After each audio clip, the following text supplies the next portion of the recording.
नमस्कार, आप देख रहे हैं सी न्यूज भारत। मैं हूं आपके साथ स्नेहा सिंह। वक्त हो गया है न्यूज बुलेटिन का। इस बुलेटिन में हम जानेंगे कि कहां हो रहा है सरकारी धन का दुरुपयोग। इसी के साथ जानेंगे कि कहां 1 दर्जन से ज्यादा लोग हुए घायल। ऐसी तमाम खबरों पर विस्तार से करेंगे चर्चा। तो चलिए शुरू करते हैं खबरों का सिलसिला। आज रोज सूरत महुआ तहसील विभाग द्वारा मंजूर किए गए केनाल के नवीनीकरण 170 विधानसभा के विधायक मोहन भाई के हाथों किया गया, जिसमें खरवन माइनोर में 114 lakh, Karcheliya minor 176.70 lakh, Kachhal minor 115.4 lakh, Naldhara minor 139.33 lakh, Hindoliya minor 146.11 lakh, Hua minor 122.91 lakh मिलकर टोटल 814.09 लाख की जंगी रकम से कैनाल के नवीनीकरण होगा, जिससे आसपास के धरती पुत्रों को फायदा मिलेगा। खेदूतों को धान के लिए पानी मिलेगा और इसके चलते खेदूतों के आवक में भी ज्यादा फायदा होगा। हमारे संवाददाता नीले भट्ट ने विधायक मोहन भाई को इस कार्यक्रम के बारे में पूछा तो उन्होंने कुछ इस प्रकार जानकारी दी। आज रोज 170 महुआ विधानसभाના કાર્ય વિસ્તારમાં આવેલી નહેરોનું નવીનીકરણ કરવા માટે આજે અમે નહેર વિભાગના અધિકારીઓ અને જનતા સાથે મળીને ખાતમુહૂર્ત અને લોકાર્પણના કાર્યો કરવામાં આવ્યા। ખરવણ માઇનોર, કરચેલિયા, કાછલ, નળદરા, હિંડોલિયા અને ઉવા માઇનોર એમ કુલ મળીને 814 લાખ રૂપિયા જેટલા આજે સરકારે જે મંજૂર કર્યા છે અને 21 ગામોના ખેડૂતોને એનો લાભ મળવાનો છે। 1577 હેક્ટર જેટલી જમીનોમાં પાણીની સુવિધા ખેડૂતોને મળી રહે એવા આશ્રય સાથે આ નહેરોને નવીનીકરણ કરવાનું અને પાકી નહેર બનાવવાનું કાર્ય આ રાજ્ય સરકાર અને ભારત સરકારના આપણા લોકપ્રિય વડાપ્રધાન નરેન્દ્રભાઈ મોદી સાહેબનો જે લક્ષ્યાંક છે કે ખેડૂતોનો બમણો પાક લઈ શકે અને એને સિંચાઈની સંપૂર્ણપણે સુવિધા પ્રાપ્ત મળે એ આશ્રયથી આજે મને કહેતા આનંદ થાય છે કે 21 ગામના ખાતેદારોને એને સુવિધા મળવાની। गुजरात से सीनू संवाददाता नीले भट्ट की रिपोर्ट। खीरी में स्वच्छ भारत मिशन का दावा, लेकिन हकीकत में कुछ और। नालियों की गंदगी साफ करने को नौनिहालों ने बढ़ाए कदम। उत्तर प्रदेश के जनपद लखीमपुर खीरी के कस्बा मैगलगंज में सफाई के नाम पर जमकर धांधली हो रही है। ग्राम पंचायत मैगलगंज में नीचे से ऊपर तक भ्रष्टाचार फैला है। सरकारी धन का दुरुपयोग निरंतर जारी है। लखीमपुर से सीनू संवाददाता रियाज सिद्दीकी की रिपोर्ट। शांतिपूर्ण माहौल में सरस्वती पूजनोत्सव संपन्न कराने को लेकर गुरुवार को पियर थाना परिसर में शांति समिति की बैठक थानाध्यक्ष रवि कुमार गुप्ता की अध्यक्षता में आयोजित की गई। बैठक में थाना क्षेत्र के पंचायत प्रतिनिधि व आम प्रबुद्ध लोग शामिल हुए। बैठक में थानाध्यक्ष ने कहा कि इस बार सरस्वती पूजा शांति और सौहार्दपूर्ण वातावरण में अपने अपने घरों में ही मनाएं। सार्वजनिक स्थानों पर इस बार पूजा आयोजित नहीं होगी। साथ ही डीजे पर पूर्ण रूप से प्रतिबंध रहेगा। उन्होंने पूजा कमेटियों से अपेक्षाकृत सहयोग करने की भी अपील की। मुजफ्फरपुर से सीनू संवाददाता गंधीर कुमार झा की रिपोर्ट। खूनी संघर्ष को अंजाम देने वाले आरोपियों पर सीहोर पुलिस की बड़ी कार्यवाही। एसपी मयंक अवस्थी के नेतृत्व में खुद मौके पर खड़े होकर आरोपी गंगाराम सामरी बजरे के अवैध अतिक्रमण कर बनाए मकान को ध्वस्त किया। मौके पर एडिशनल एसपी, तहसीलदार, नायब तहसीलदार मौजूद रहे। मामला थाना ब्लॉक अष्टा के थाना सिद्दीकागंज क्षेत्र के है, जिसमें 2 पक्षों में बीती रात को खूनी संघर्ष हो गया। इस खूनी संघर्ष में 2 व्यक्ति की मौके पर ही मौत हो गई। वहीं 17 लोग घायल हो गए हैं, जिन्हें प्राथमिक उपचार के लिए सिविल अस्पताल आष्टा लाया गया था, जहां से गंभीर घायलों को जिला अस्पताल पहुंचाया गया और फिर भोपाल रेफर कर दिया गया है। पूरे मामले में धारदार हथियारों का उपयोग किया गया था। वहीं घायलों में से एक की देर रात मौत हो गई। उक्त घटना में अब तक 3 लोगों की मौत हो चुकी है। वहीं 1 दर्जन से ज्यादा घायलों का अब भी इलाज चल रहा है।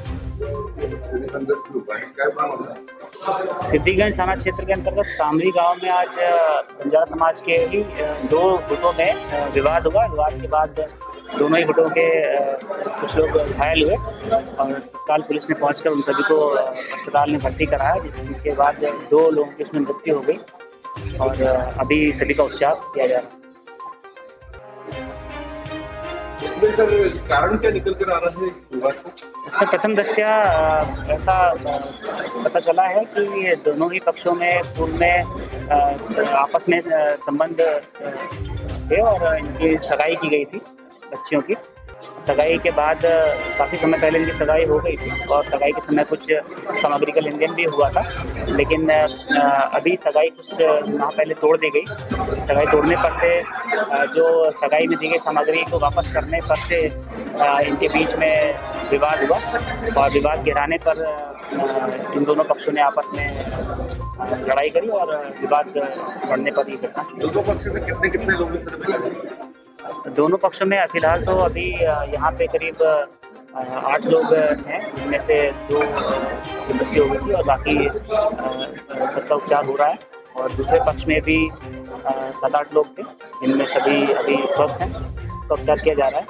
और प्रथम दृष्टया जिस पक्ष की मृत्यु हुई है उनके तरफ से अभी जांच दी जा रही है, फायर बुनियाद हो रही है और करीब 7 लोग हमारी हिरासत में आ चुके हैं। कितने लोग गिरफ्तार किए गए? अभी तक 7 लोग हमने हिरासत में ले लिए हैं और बाकी हम लोग जो भी विरोधी पक्ष से बात कर रहे हैं और घटना का जो भी विवेचना है उन पर घटनास्थल पर कोई व्यवस्था हुई? अभी घटनास्थल पर पुलिस बल लगा दिया गया है, वहाँ पे शांति है और वहाँ पे जो भी रिकवरी वगैरह है वो अंडरवे में चल रही है। सीहोर से सीनू संवाददाता चंदर सिंह बागवान की रिपोर्ट। उन्नाव की बांगरमऊ विधानसभा सीट सत्ताधारी भाजपा के साथ सपा, बसपा और कांग्रेस के लिए काफी अहम मानी जा रही है। भाजपा के लिए ज्यादा महत्वपूर्ण इसलिए है क्योंकि कभी इस सीट पर पार्टी प्रत्याशियों को जीत हासिल करना दूर की कौड़ी साबित होता था। पिछले आम व उपचुनाव में यहां की जनता ने भाजपा के ही उम्मीदवारों पर भरोसा जताया, जिस कारण अब इस हाई प्रोफाइल सीट पर सभी की निगाहें लगी हैं। वर्ष 1962 से अस्तित्व में आई बांगरमऊ विधानसभा में अब तक 16 चुनाव हो चुके हैं। वैसे भारतीय जनता पार्टी के लिए इस विधानसभा सीट पर जीत हासिल करना एक सपना ही रहा, लेकिन 2017 में सर्जिकल स्ट्राइक और मोदी के मिले जुले असर ने 2017 में अवैध साबित हो रहे सीट पर बीजेपी उम्मीदवार कुलदीप सिंह सेंगर ने कमल खिलाया था। कुलदीप सिंह सेंगर को माखी रेप कांड में सजा होने के बाद उनकी विधायकी गई तो 2020 में हुए उपचुनाव में भाजपा के ही श्रीकांत कटियार को यहां के वोटरों ने जिताकर विधानसभा भेजा। पूर्व के चुनाव में नतीजों पर गौर किया जाए तो इस विधानसभा के वोटरों ने भाजपा को ज्यादा महत्व नहीं दिया, शायद इसलिए किसी चुनाव में भाजपा 11वें 8वें स्थान पर रही। बड़ी बात यह है कि यहाँ के मतदाताओं ने अन्य दलों कांग्रेस, बसपा और सपा को खूब समर्थन किया। कांग्रेस 5, सपा 3 और बसपा 2 बार इस सीट पर विजय हासिल कर चुकी है। उन्नाव से सीनू संवाददाता सुशील यादव की रिपोर्ट। थाना परिसर में आगामी सरस्वती पूजा को लेकर थानाध्यक्ष राजेश कुमार की अध्यक्षता में शांति समिति की बैठक संपन्न हुई। मोतिहारी से सीनू संवाददाता राकेश कुमार पांडे की रिपोर्ट। युवा साथी पाकी विधानसभा में बड़ा बदलाव करेंगे, अहम और वहम से रहने वाले नेताओं से इस विधानसभा को मुक्ति दिलाएंगे। उक्त बातें झामुमो नेता ओमकार नाथ जायसवाल ने कही। वे पाकी के तेतराई हाई स्कूल मैदान में पहुंचे। आयोजित फुटबॉल टूर्नामेंट उद्घाटन के बाद लोगों को संबोधित कर रहे थे। 2 दिवसीय टूर्नामेंट का आयोजन नेहरू युवा केंद्र पलामू पाकी के द्वारा आयोजित किया गया था। इस अवसर पर श्री जायसवाल ने कहा कि पाकी के युवा भाइयों ने हमारे हौसले को जिस प्रकार बढ़ाया है, मुझे सम्मान दिया है, हम सभी के प्रति आभारी हैं और हम सभी युवा भाई मिलकर इस विधानसभा में झूठ बोलने वाले और राजनीति को व्यापार समझने वाले नेताओं को बेदखल करके उन्होंने कहा कि खेल और खिलाड़ियों के विषय में राज्य सरकार बेहतर काम कर रही है। आप आगे बढ़िए, हम और हमारी सरकार आपके साथ है। पलामू से सीनू संवाददाता अमित कुमार शर्मा की रिपोर्ट। उत्तर प्रदेश में विधानसभा चुनाव शुरू हो चुका है। चुनाव को शांतिपूर्वक व कुशलता पूर्वक कराए जाने की जिम्मेदारी सबसे ज्यादा पुलिस के कंधों पर ही है। जाहिर बात है कि जब जिम्मेदारी बड़ी है तो हर किस्म के लोगों पर नजर रखना भी जरूरी हुआ है। यही पुलिस ने जनपद रामपुर में सार्वजनिक स्थानों पर शराब पीने वालों पर कड़ी नजर रखी और अभियान चलाकर बड़ी संख्या में शराबियों को दबोचा गया। लेकिन दिलचस्प बात यह रही कि नशे में धुत शराबियों को पुलिस ने फिर दोबारा शराब न पिए जाने की शपथ भी दिलाई है। थाने में 2 दिवसीय अभियान चला गया, क्या है मामला? एसपी रामपुर महोदय के निर्देश पर जनपद रामपुर के समस्त 16 थानों पर शाम 5 बजे से रात्रि 9 बजे तक अभियान चला गया। इस अभियान के तहत उन लोगों को हिरासत में लिया गया जो सार्वजनिक स्थानों पर जैसे कि चौराहों पर खड़ी हुई ठेली, पार्क या अन्य ऐसी जगह पर बैठकर दारू पी रहे थे।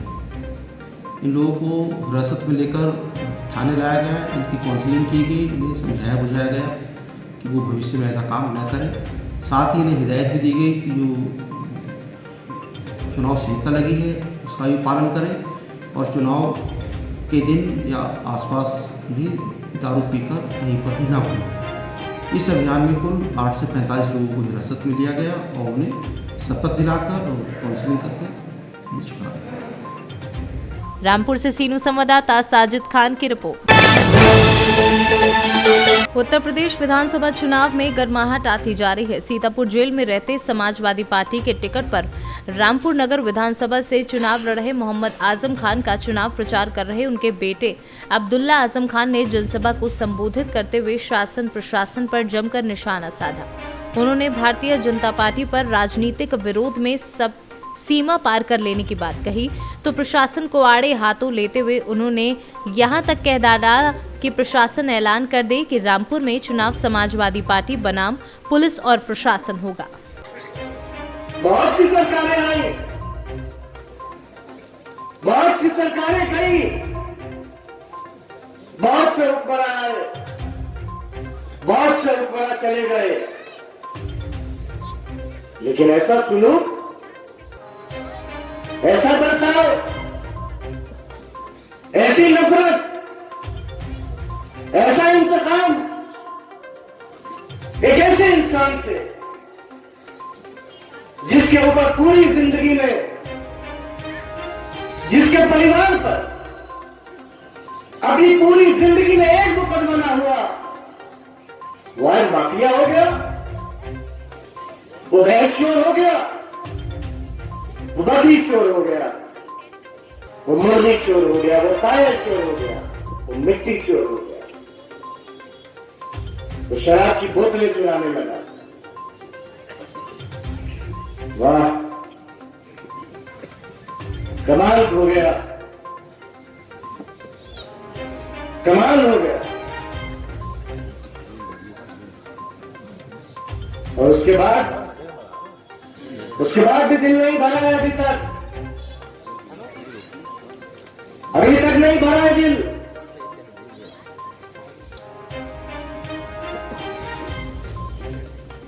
बेगुनाह लोगों को सताना, बेगुनाह लोगों को परेशान करना, उनके ऊपर गुंडा एक्ट लगाना, रेड कार्ड देना, मुचल के भेजना। मैं तो कहना चाहता हूं आज जिला इंतजामिया से,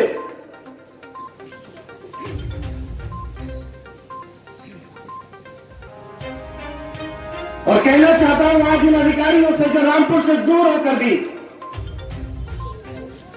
रामपुर का चुनाव लड़ा रहे हैं कि अगर इतनी ही दिलचस्पी है रामपुर के चुनाव से तो फिर ऐलान करो आप कि रामपुर का चुनाव समाजवादी पार्टी बनाम पुलिस और प्रशासन होगा। ऐलान करो। रामपुर से सीनू संवाददाता साजिद खान की रिपोर्ट।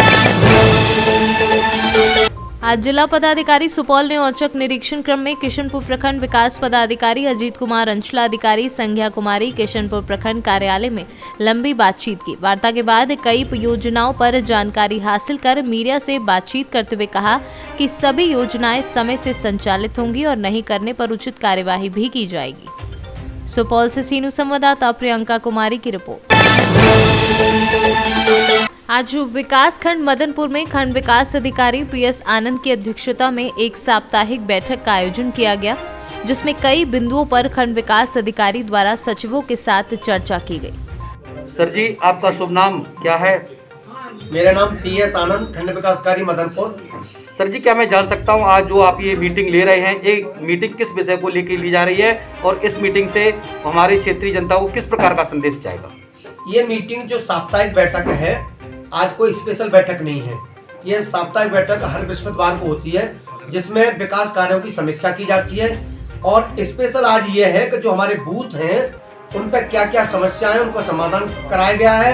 वैसे हमारे यहाँ सभी बूथों पर कोई समस्या नहीं है, सभी सचिवों के द्वारा बूथों का निरीक्षण स्वयं करके नहीं, यहाँ जो भी समस्या थी उनको सही करा दिया गया है। विशेष करके कोविड का भी है, जो फर्स्ट डोज का जो फर्स्ट डोज है या सेकंड डोज है वो सब पे हम सैचुरेट करना 100% प्रत्येक गांव को सैचुरेट करना चाहते हैं डॉक्टर साहब के से मिल करके और अपनी टीम के द्वारा। सर जी, क्या आपके ब्लॉक में कुछ ऐसी भी ग्राम सभा हैं जो संवेदनशील हों? नहीं, हमारे यहाँ विकास खंड में कोई संवेदनशील नहीं है। पोलिंग बूथों की कंडीशन इस समय क्या है आपके स्तर से ग्राम सभाओं में? पोलिंग बूथों की कंडीशन ज्यादातर ठीक है, कहीं कोई परेशानी नहीं है, कोई मेजर ज्यादा परेशानी नहीं है। सर जी, जहां गौ वंशजों को लेकर कुछ गौशाला बनाए गए हैं ग्राम सभाओं में, उन ग्राम सभा में गौ वंशजों के लिए क्या व्यवस्था दी गई है? हमारे यहाँ 5 गौशाला है जिन पे कैपेसिटी अभी काफी है। अभी हमने कल भी कम से कम 10-15 गाय यहाँ जहमतपुर ग्राम गौशाला में भिजवाई है। 20 गाय वहाँ से सूरजपुर से हमने वहाँ नगर पंचायत सिरसागंज में भिजवाई है। और ये जहानाबाद बीरई से हमने ये लोहरी ग्राम वो है गौशाला उसमें भिजवाई है।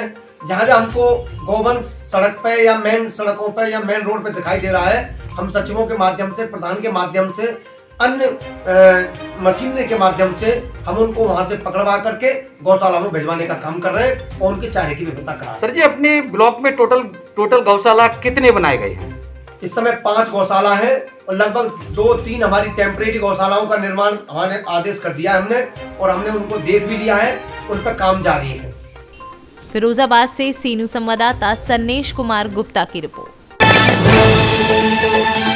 जनपद गाजीपुर के विकास खंड बाराचवर के अहट ग्राम सभा से सुवती देवी, जो हमर प्राथमिक विद्यालय में रसोईया है, उनका कहना है कि 2019 से लेकर नवंबर 2019 तक का वेतन उनको अब तक नहीं मिला है। प्रशासन से उनकी मांग है कि उनका वेतन जल्द से जल्द उनको दिलाया जाए। अभी मौजूद हैं अहमद ग्राम सभा में और यहाँ हमारे बीच यहाँ की महिला हैं, इनकी कुछ परेशानी है, जिनके हाथों में एक कागज़ दिखाई दे रहा है। आइए इनसे बात करते हैं कि क्या किस प्रकार की परेशानी है इनकी।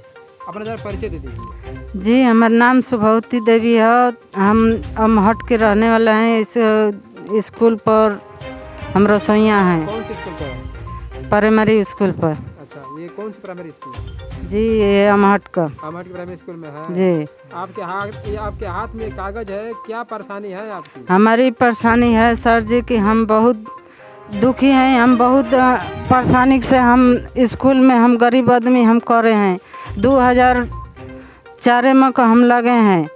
आज जब खाता में पैसा आए हैं हमारे, तो हमारे खाता में पैसा गड़बड़ हो गया, तो हम उधू छटपटाए लगे। तो मैडम कहें कि चाची घबराइए जान, आपको पैसा आ जाएगा। तो हम कहलें कि जब पिछला पैसा जब सब लोग का आवे लगल, हमार ना आवल, तो हम घबराइलें। तो कहली कि नहीं न, तो घबराइए चाची, तोहार पैसा आ जाए। जब ना केहू सुनवाई दिल तो हम गाजीपुर गईली। 8 महीना का तनख्वाह, हम गरीब आदमी, हम बहुत पसेवा से हम कैले बनी, सबका से बेसी हम खटबो करेला। एक दिन का हम घरे हमके ना हाली छुट्टी देला लोग, तो तभी भी पैसा हमार नहीं के। संजय यादव के हैं गोइली लेके, तो पहला दिन गोइली ना भेटल। गाजीपुर। अच्छा, गाजीपुर। संजय यादव कौन है? संजय यादव पैसा लगावे वाला। अच्छा, वह खाते में पैसा लागत। तो कहना कि घबराइए जन, मार्च ले बजट आएगा तो हम भेज देगा, ना बचेगा तो हम देख ले। मार्च में कौन सा मार्च? 2020 वाला मार्च? जी। गाजीपुर से सीनू संवाददाता रमेश यादव की रिपोर्ट। गुरसहायगंज कन्नौज में गुरुवार को तेज हवाओं के साथ हुई बारिश एवं ओलावृष्टि के कारण आम जनजीवन अस्त व्यस्त रहा, जिसके चलते सर्दी का प्रकोप बढ़ा और फसलों पर संकट छा गया, जिससे किसानों के चेहरों पर चिंता की लकीरें खिंच गईं। कन्नौज से सीनू संवाददाता अंशु पंडित की रिपोर्ट। फिलहाल इस न्यूज बुलेटिन में बस इतना ही। देश दुनिया की ऐसी तमाम खबरों को देखने के लिए बने रहें सी न्यूज भारत के साथ।